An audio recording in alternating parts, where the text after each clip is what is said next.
Nous sommes donc sur le golfe de Saint-Nom-la-Bretèche dans un cadre absolument extraordinaire. Regardez derrière, en compagnie de Dominique Laretsch. Bonjour. Bonjour. On va lui demander son avis, son œil d'expert sur le retour de Tiger à la première place mondiale, pas deuxième, troisième, premier. Et ça change tout. Est-ce que vous pensiez qu'il pouvait revenir à cette première place? Écoutez, je l'avais annoncé en janvier. Je pense qu'il allait revenir à première place mondiale. Le reste, je ne pensais pas qu'il allait revenir si rapidement. C'est parce que, gagner quand même 3 tournois en 2 mois, 6 tournois en 1 an quand même, parce que c'était il y a 1 an quand il a gagné le Abbey Hill. Donc depuis, il a gagné 6 tournois. C'est quand même extraordinaire comme retour. Alors, qu'est-ce qui a changé dans son jeu, long jeu, petit jeu, putting, pour revenir à cette première place en 2 ans? Qu'est-ce qu'il a fait évoluer? Il y a beaucoup de choses. Évidemment son putting, mais ça c'est ce qui est la partie la plus visible. Mais ce qui s'est passé en 2 ans, c'est extraordinaire parce que et ses blessures d'abord, physiquement, il n'a plus de pépins. Ça, il ne faut pas l'oublier. C'est ce qui a commencé, sa chute a commencé après Torrey Pines, rappelez-vous. Et là, ça a été très dur. Après, il a eu ses problèmes extra golf, je dirais. Donc ça l'a vraiment meurtri. Et puis il a tout changé. Il a changé de coach, il a viré son cadet. Donc il a recommencé à travailler, à rebâtir quelque chose avec une nouvelle équipe. Donc tout ça a mis du temps. Beaucoup de temps.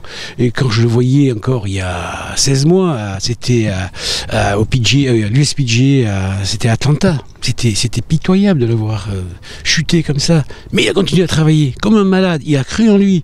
Et tous les gens qui disaient il va s'arrêter. Enfin, il faut qu'il arrête avec Sean Foley. Il faut qu'il revienne. Non, lui a continué à travailler.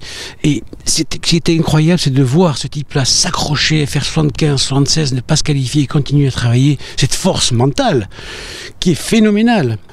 Est-ce qu'il est revenu plus fort qu'avant? Il dit, je ne veux pas revenir aussi fort, mais plus fort. Est-ce que vous pensez que c'est possible et est-ce que c'est déjà le cas?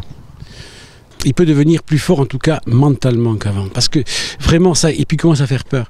Je pense qu'il a les épreuves qu'il a subies peuvent le rendre plus fort. Et parce qu'il est en il était déjà très très fort. Oui, mais il est en pleine force de l'âge en plus. Là, ça y est, il a, je crois, mesuré beaucoup de choses par rapport à la presse, par rapport aux autres personnes, parce que quand on est comme ça au sommet du monde, comme il a été, tout le monde, il a été adulé, mais il a été aussi piétiné, il faut dire.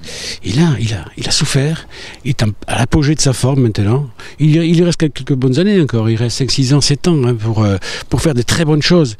On en vient justement au Masters, c'est dans quelques jours. Est-ce qu'il a toutes les armes pour gagner?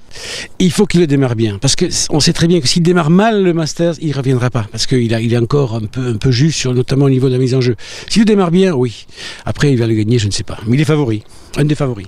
Eh bien, ce sera à suivre sur DM Golf. Merci Dominique Laretsch. Merci beaucoup. Et à bientôt. Bientôt.